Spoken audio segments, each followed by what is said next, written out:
no es necesario, digamos, muchas veces que solamente no es que sean las tres partes que se compliquen, sino solamente una parte, digamos, de los elementos del trabajo de parto, y lo cual va a llevar a que no haya un descenso adecuado, un progreso adecuado, una acomodación adecuada y una expulsión en el último momento del trabajo del parto adecuado.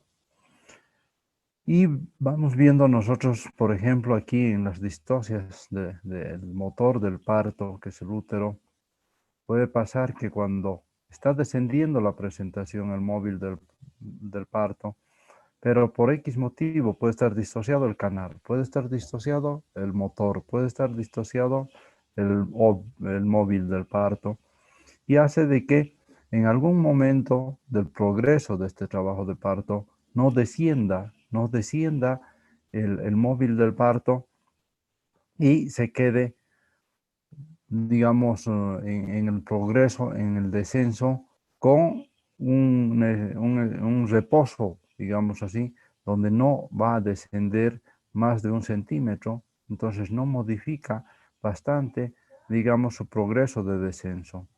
Y después de que 1 hora ha estado así la paciente, con que ha bajado 1 centímetro apenas, ni 1 centímetro y a veces nada, pero ya es 1 hora que está pujando, hay buenas contracciones, hay buena dinámica en este caso, y el móvil no está descendiendo. No está descendiendo porque en este caso el útero está bien, el motor puede ser que no se haya acomodado bien, o el móvil no se haya acomodado bien, o sea muy grande, o la pelvis, de acuerdo a lo que ha ido descendiendo en uno de los planos que hemos visto, o en uno de los diámetros, está modificado, disminuido, como hemos visto en esas estrecheces pélvicas. Entonces, de esa forma no desciende el trabajo o el móvil del parto. Y puede ser que también el mismo móvil no sea el adecuado para esto, como hemos visto en una distosia de hombros, sobre todo, donde no va a descender, la cabeza está suelta, digamos, puede modificar, pero los hombros se quedaron trancados. Y entonces no desciende y la paciente está con buena dinámica, con buen pujo, pero no hay un descenso por más de 1 hora o modificación de más de 1 centímetro de ese descenso. Y entonces ya es otra distosia esa. Y esto está dado generalmente por anormalidades subyacentes, como ser tumores, desviaciones de la pelvis, estrechez del canal de la pelvis en el momento en el cual se encuentra el descenso. Entonces, vean, eso puede ser.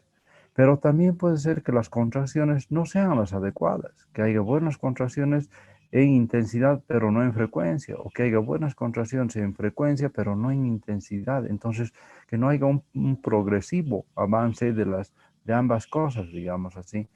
Y por ende, no ayudan a que descienda. Son contracciones rápidas, pasajeras, pero intensas, pero no ayudan. Son contracciones muy frecuentes, pero muy cortas, no ayudan. Entonces, todas esas cosas modifican el descenso. O que haya una desproporción cefalopélvica, que el móvil del parto sea el inadecuado, que sea muy grande para descender por el canal y ha llegado hasta cierta parte y después ya no ha podido pasar, digamos, la- el, la- el estrecho inferior de la pelvis menor, sobre todo, y ahí se ha quedado. O puede ser la posición fetal anormal, que no ha entrado en un proceso adecuado de sinclitismo, sino en un asinclitismo, o que esté deflexionada la presentación y entonces no se acomoda a el proceso del trabajo de parto. El trabajo de parto y este tratamiento, sobre todo, y este proceso va a terminar en una cesárea. No podemos llevar un parto porque se ha trancado, se ha quedado. Entonces, ¿qué hay que hacer? Inmediatamente entrar a la cesárea, preparar, entrar y si, si ya estaba encajada la presentación, ya estábamos en un segundo o tercer plano, ¿qué se puede hacer? Que el ayudante o un ayudante o la enfermera que está ahí en la sala en el quirófano, se coloque guantes y nos los empuje por abajo. Introduzca la mano por el canal del parto, por el canal vaginal, por ahí introduce la mano y empuja la cabeza hacia arriba. Empuja la cabeza hacia arriba porque para nosotros es muy dificultoso cuando la cabeza ya se ha encajado y no está progresando, a veces no podemos introducir la mano para sacar la cabeza. A veces agarramos los hombritos y jalamos para arriba en la cesárea para que la cabeza salga, pero a veces está trancada, se ha trancado ahí. Y eso no va a dejar que podamos jalar a la cabeza. Entonces es preferible que alguien por abajo, por el canal vaginal, introduzca la mano y empuje la presentación. Y nosotros traccionamos los hombritos, entonces para que se desprenda del canal ya donde estaba introducida. Y eso hace de que nosotros ya tengamos, digamos, más facilidad para poder retirar la cabeza en la cesárea y el producto en sí. Porque si está encajada y nosotros forzamos a querer sacar esa cabeza y queremos introducir la mano y querer agarrar la cabeza y jalar, ¿qué va a pasar? Que podemos desgarrar más el útero. De lo que ya está cortado para que salga el bebé, lo podemos abrir más al meter todita nuestra mano y al hacer esto más los movimientos que estamos haciendo, lo abrimos más el útero. Y si desgarramos más hacia los lados el útero, podemos desgarrar y lacerar la arteria uterina. Y eso sí no va a parar de sangrar. O podemos, si corre más allá, hasta lacerar o seccionar el uréter. Entonces, vean que es complicado en el progreso cuando la cabeza ya se ha encajado y nosotros estamos queriendo a la fuerza sacar de ese canal del parto en la cesárea. Otra cosa que puede pasar, podemos comprimirla y dañar a la vejiga, porque ya la misma compresión de la cabeza ya está dañando a la vejiga.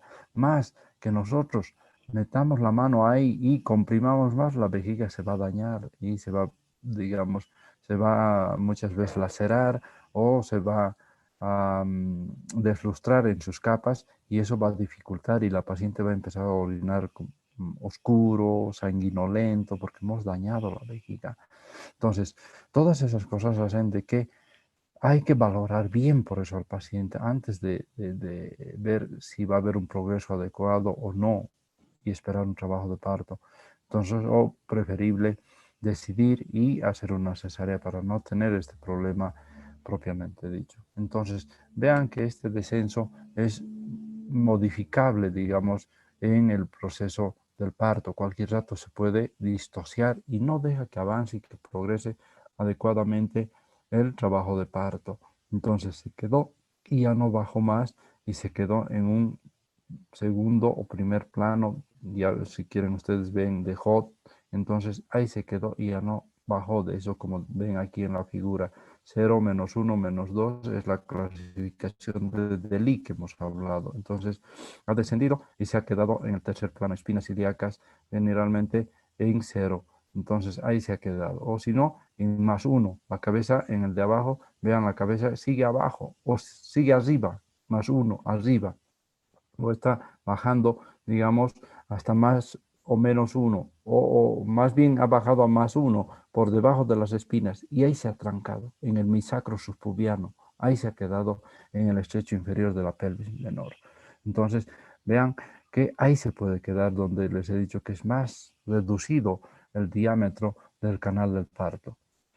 Tenemos también las fases activas prolongadas, cuando continúa el cambio del canal cervical, entonces el feto va descendiendo debido a las contracciones y también se va modificando, el canal se va abriendo, se va borrando el cuello, pero en algún momento de estas contracciones son inadecuadas, porque ha llegado un momento en que se ha cansado el útero, porque el bebé es muy grande, porque hay desproporción, porque el canal está muy estrecho y se cansa tanto contraer el útero y entonces las contracciones no son las adecuadas ya en ese momento, que más bien necesitamos que las contracciones hayan progresado, se hayan hecho más intensas, más frecuentes y más bien han disminuido y se han hecho menos frecuentes, entonces no ayudan a que la fase activa sea adecuada en su progreso y en su descenso de este producto. Entonces se hace un tiempo más prolongado de la fase activa y por ende modifica también el descenso del bebé y el trabajo de parto. Por ejemplo, en las nulíparas ese cambio cervical es menor a 1, digamos, o menor 1 o 2 centímetros por hora. Entonces, ese cambio cervical quiere decir 1 o 2 centímetros que no dilata, no avanza y no se modifica más de 1 o más de 2 centímetros en su en su dilatación ese cuello, sigue en la misma dilatación. Entonces no ha modificado, no ha avanzado 1 centímetro más ni 2 centímetros y 1 hora ya está en esa misma dilatación. Entonces ya vemos que nosotros estamos frente a un proceso donde no ha avanzado ese trabajo de parto, no ha pasado de más de 1 centímetro, 1,5 o 2, digamos, el proceso de dilatación de ese cuello y por ende se queda, digamos, ahí la dilatación y no deja que descienda la cabeza. O en las multípares ese cambio cervical es menor a 1,5 centímetros por hora, entonces vean, no se ha modificado el cuello también y se ha quedado en la misma dilatación en ese progreso más de 1 hora y tenía que modificarse más o menos unos 2, 3, 4 centímetros porque es multípara más rápido y más, digamos, debía dilatar más, digamos, en 1 hora, el doble que una primípara, pero no lo ha hecho porque hay una dificultad para que descienda. Entonces, ¿y cuáles? Las contracciones inadecuadas. Las contracciones inadecuadas que no empujan bien la cabeza y no hacen que se abra más el cuello. Esto también va a culminar en una cesárea porque puede ser un cuello fibroso, puede ser un cuello que ha sufrido ya algunas modificaciones o desgarros o algunas cirugías y no nos han avisado y ese cuello está muy fibroso o es fibroso siempre en algunas pacientes y no se puede dilatar y por ende entonces no tenemos que forzar porque ya hemos visto que se puede desgarrar o lacerar ese cuello y va a ser más dificultoso porque va a empezar a sangrar y es una cavidad donde es bien incómodo realizar una sutura y eso nos va a hacer de que haya una hemorragia masiva más el trabajo de parto y en pleno trabajo que se complique eso más un desgarro y el descenso ya no va, vean que es muy complicado. Entonces eso tenemos que tener en cuenta para ver si está adecuado o no está adecuado ese cuello para el descenso. Entonces de esa forma también vamos valorando. Y el parto vaginal tiene que darse en las presentaciones pélvicas francas, puede darse en las presentaciones pélvicas francas, o sea, donde están flexionados los miembros superiores e inferiores contra el abdomen y las piernas sobre los muslos y los muslos sobre el abdomen. Pero, ¿en qué casos? ¿En qué ya ha llegado con una dilatación completa? Ya del llegado de dilatación completa se ve que las nalguitas ya están saliendo y no tenemos tiempo para poder realizar una cesárea porque ya está enclavado en ese canal. En esas presentaciones pélvicas francas debemos dejar que avance y progrese nomás ya el trabajo de parto porque ya es una dilatación completa con un encajamiento mayor de las nalguitas. O en edades gestacionales mayores a 34 semanas de gestación, peso fetal estimado entre 2.000 a 3.500, vean, ahí de 3.500 para arriba ya se dice que ya no debe ir a parto. Antiguamente se decía 4.000, ahora se va disminuyendo. La cabeza fetal flexionada en una presentación adecuada, una pelvis materna adecuada para ese progreso del trabajo de parto, una ausencia de las indicaciones maternas y fetales para cesárea. Entonces hay que ver cuáles son las indicaciones propiamente que están para una cesárea en su conjunto y no están en relación con ese progreso de parto y está adecuado, entonces vamos a un parto vaginal. Presentación de la madre en el trabajo de parto avanzado sin sufrimiento fetal, donde el trabajo de parto ya está avanzado, como les decía, ya está en una dilatación muy avanzada, pero el bebé está bien. Luego partos por cesárea, cuando el feto está más de 3.500 o menos de 1.500, porque hemos dicho en fetos de menos de 1.500 chiquititos, no van a encajar, no hacen fuerza para que avance el trabajo de parto, entonces no producen digamos, una dilatación y un borramiento adecuado del trabajo de parto. Entonces son bebés muy pequeñitos, en ellos hay que hacer cesárea, no podemos esperar a que salgan de por sí.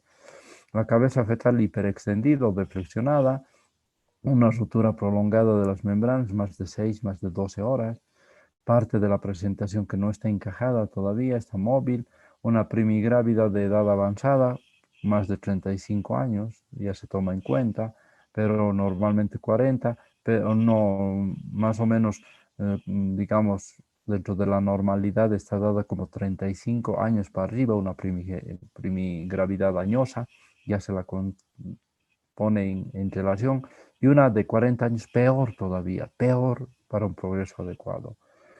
un feto prematuro, que es, digamos, que está en menos de 36 semanas, también es preferible una cesárea. Un feto con desaceleración. ¿Por qué un feto prematuro? Porque por ahí no están bien maduros los pulmones, por ahí no hay una buena maduración y no va a poder sostener un trabajo de parto porque los pulmones no están adecuados. Entonces no nos podemos arriesgar a que vaya a un parto. Un feto con desaceleraciones variables de la frecuencia cardíaca fetal, un DIPS 2, un DIPS 1, cuando ya hay desaceleraciones o alteraciones en su fetocardia. Una presentación pélvica incompleta, donde es de pies, de rodillas, propiamente dicho, entonces no es adecuado. Y hay que hacer la valoración, hay que hacer una valoración periódica mientras venga la paciente a la consulta, ya a partir de las 37 semanas, ya hay que hacer la valoración. Hay que ver si hay cambios en la dilatación cervicuterina o la altura de la presentación, si está con trabajo de parto, valorar el estado de la madre, la propiedad de las contracciones, cómo están, su perimetría interna o externa también, pero más la interna, presencia de infecciones intrauterinas, tolerancia del dolor, si es una paciente que va a tolerar un trabajo de parto o no, y ya al pequeño dolor ya le está molestando, ya a la pequeña estimulación ya se está poniendo muy susceptible, entonces preferible no dejarla que vaya a un trabajo de parto. Valorar el estado fetal, calcular el peso del feto, determinar la variedad de posición de la cabeza, verificar la altura de la presentación, valorar el trazo de la frecuencia cardíaca fetal, o sea, hay que hacer tacto, hay que monitorizar y valorar todas esas cosas. Pruebas de infecciones para ver si no hay infecciones y hay que iniciar antibióticos para no contaminar, digamos, por ahí en el trabajo de parto o con el líquido mismo, valorar la pelvis materna, si es adecuada para un trabajo de parto o hay una desproporción, y si hay una desproporción, preferible una cesárea, o hay una infección en el canal vaginal, una cesárea. La pelvis hay que valorar si es adecuada, el peso fetal es adecuado para que pueda iniciar un trabajo de parto, como hemos visto anteriormente. La cabeza está encajada, no hay desproporción cefalopélvica y contracciones uterinas son inadecuadas, sin sufrimiento fetal. Entonces, todas esas cosas, vean ustedes, tenemos que valorar. Ver el peso fetal, si es excesivo, las pruebas de desproporción cefalopélvica, si está en sufrimiento fetal, entonces ya hay que ver de hacerle una cesárea. Iniciar la administración de oxitóxicos cuando está inadecuado el progreso de parto, realizar amniotomía, romper la bolsa para que baje más la cabeza, más rápido, por ahí no está pudiendo bajar y no está pudiendo encajarse.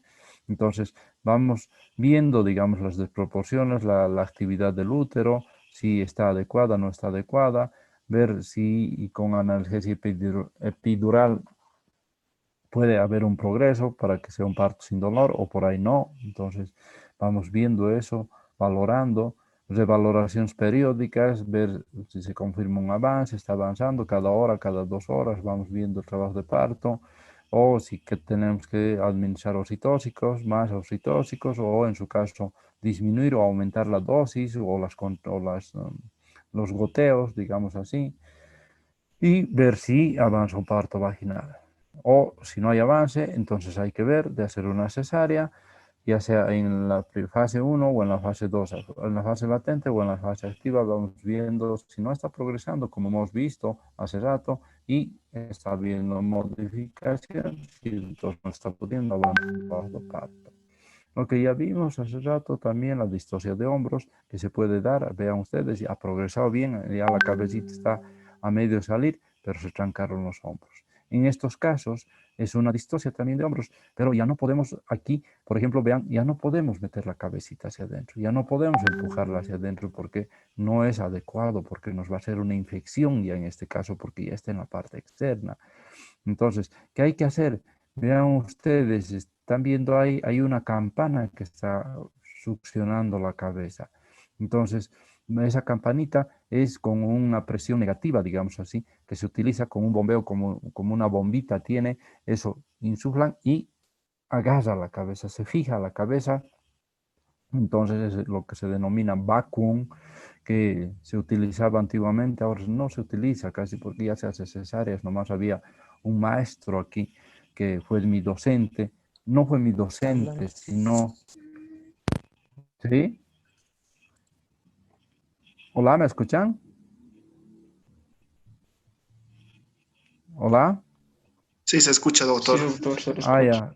ya. Yo pensé que no, porque como estaban hablando, pensé que no escuchaba. Y había un gran maestro aquí que era diestro para utilizar el vacuum. Y otro maestro también que había que era muy diestro para utilizar el forceps, que son esas como tijeras, dos tenazas que había de saber colocar aquí a los lados, donde las orejas, y de esa forma hacer estas maniobras para jalar la cabeza. Entonces eran unas tenazas que se utilizaban. Y había dos grandes maestros en ese tiempo. Uno de ellos fue mi docente de obstetricia, porque antes obstetricia y gineco eran dos cosas aparte, y era mi docente de obstetricia. Y el otro fue mi maestro cuando yo era interno y después cuando era residente en el Hospital de la Mujer. Entonces, fueron mis dos grandes maestros, digamos, en esos, digamos, en la obstetricia, pero ahora ya no se utiliza y no hay estos aparatos, no se los consigue así muy fácilmente. Y uno de ellos era el doctor Mario Rivera Cortés. Su hijo también es ginecostetra que está en Santa Cruz. Trabajó un tiempo aquí, pero se fue a Santa Cruz. Muy bueno, muy excelente. Cómo es la vida, ¿no? Cómo son las cosas. Ellos son mis tíos, pero yo nunca pensé seguir su profesión y entrar a ser docente como era uno de mis tíos, el papá sobre todo, porque mi otro tío no fue docente, pero vean cómo son las cosas y yo seguí el mismo camino que ellos. Y bueno, muchas veces con mi tío cuando era su alumno me hacía retar, me hacía reñir de muchas cosas delante de mis compañeros, me decía un sinfín de cosas, y, pero bueno, me enseñó mucho, me dio mucha enseñanza en esas cosas, o cuando era residente y yo no entraba cuando él estaba haciendo algo y yo estaba en otro lado, salía y me buscaba y igual me retaba delante de todos ahí en el hospital, porque yo no estaba cuando él estaba haciendo algo. Pues era lo bueno porque quería enseñarme, quería que yo sepa, pero nunca pensé que yo iba a seguir esa carrera como ellos. Y entonces era un maestro para utilizar el vacuum y enseñaba mucho o el forceps.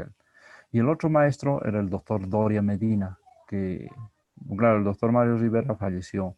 El doctor Doria Medina, que todavía vive en la calle Tarapacá, era un maestro también de la obstetricia, sobre todo. Los dos eran maestros en la obstetricia.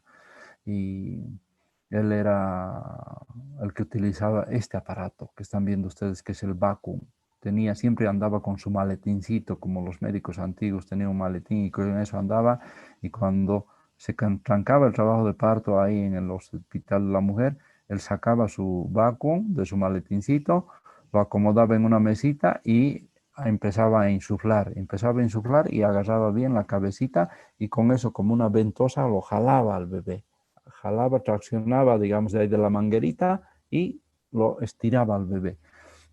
Entonces era otro maestro para eso. En ese tiempo casi no se hacía mucha cesárea, pero el problema que había a veces en estas cosas, que había, digamos, sufrimientos fetales porque se esperaba mucho que progresen y no progresaban y tenían que utilizar esos aparatos y tal vez a veces no se utilizaba a tiempo y había mucho problema de sufrimiento.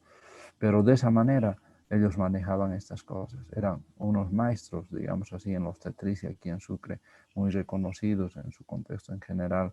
Los dos fueron docentes también en medicina, fueron directores de carrera, fueron decanos, entonces hasta vicerrectores, eran muy buenos. Tengo muy buenos recuerdos de ellos. Yo todavía los pude tener, digamos, cuando a mi tío no, pero al doctor Doria Medina lo pude tener cuando yo fui residente. Mi tío ya falleció más antes y al doctor Doria Medina lo tuve cuando era residente y me enseñó todavía muchas cosas. Entonces, de esa forma, ese aparatito es el que saca, digamos, la cabeza cuando ya está en ese plano y hay que extraer.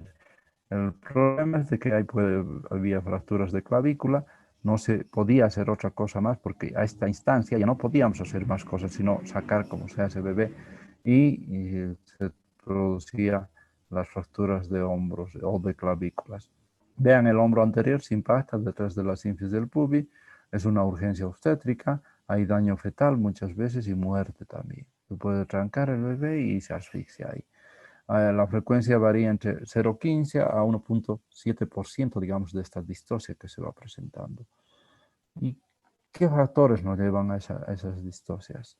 O que esos bebés sean muy grandes y no puedan descender. Cuando el bebé es muy macrosómico, es muy grande, más de 3.500, como estamos viendo. Una diabetes mellitus gestacional que hace productos muy grandes, macrosómicos, más de 4.000.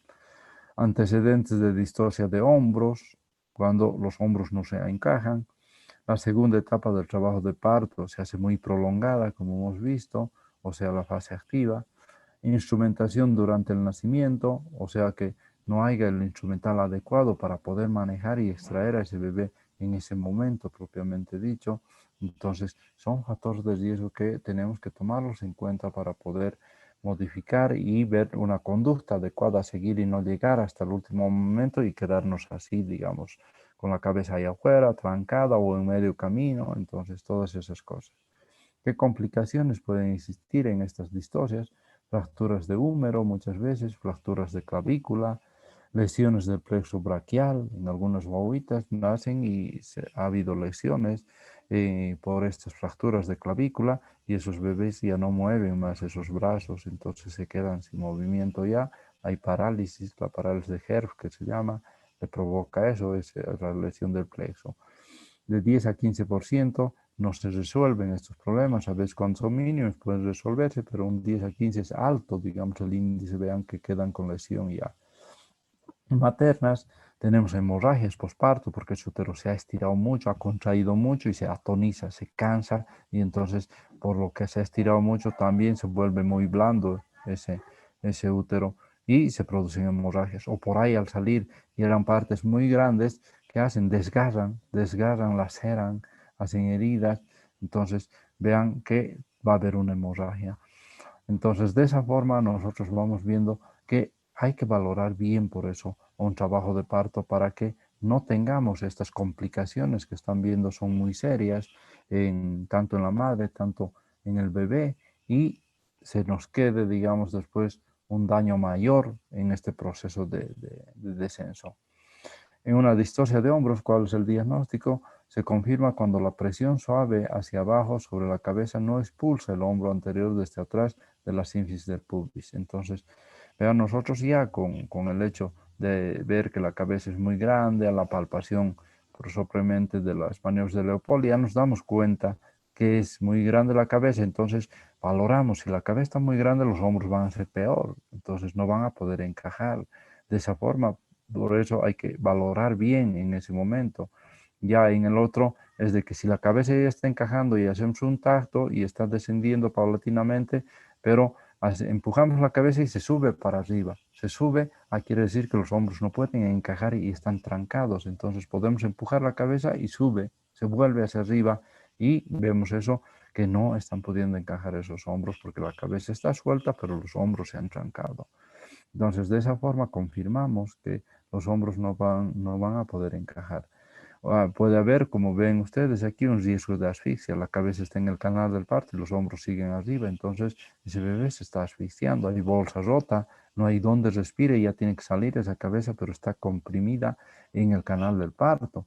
Y entonces no está pudiendo respirar, o si respira por ahí está introduciendo líquido ya a los pulmones. Entonces está complicando más el progreso. Para esto hay que hacer algunas maniobras, digamos, para ver y poder sacar los hombros, la maniobra de Max Roberts, la de Rubin, Waltz, Sabanelli, que se puede hacer, digamos, haciendo rotar, como hemos visto la de Waltz, como un tirabuzón, cambiando de posiciones o empujando de la parte superior también, como hemos visto, para que descienda el hombro anterior y se desprenda del pubis. Entonces, o hacer maniobras empujando la cabeza y traccionando. Hay todas estas maniobras que se pueden realizar para poder sacar al bebé. O esta otra que es, digamos, para igual sacar al bebé, donde hemos dicho que las flexiones de los miembros inferiores sobre el abdomen hace que la mamá empuje más y pueda desprender al bebé y pueda salir el bebé de esa distosia de hombros. Entonces, de esa forma nosotros vamos viendo todo este proceso en el cual podemos, digamos, encontrar un adecuado descenso de la presentación. Bueno, chicos, aquí acabaremos con esto. Mañana empezaremos, o la otra semana, con lo que falta de estos otros temas. Y con eso vamos a ir concluyendo ya este progreso de distocias propiamente dicho que hemos entrado. Eso es todo, chicos. Nos vemos la próxima semana. Gracias, doctor. Listo, doctor, muchas gracias.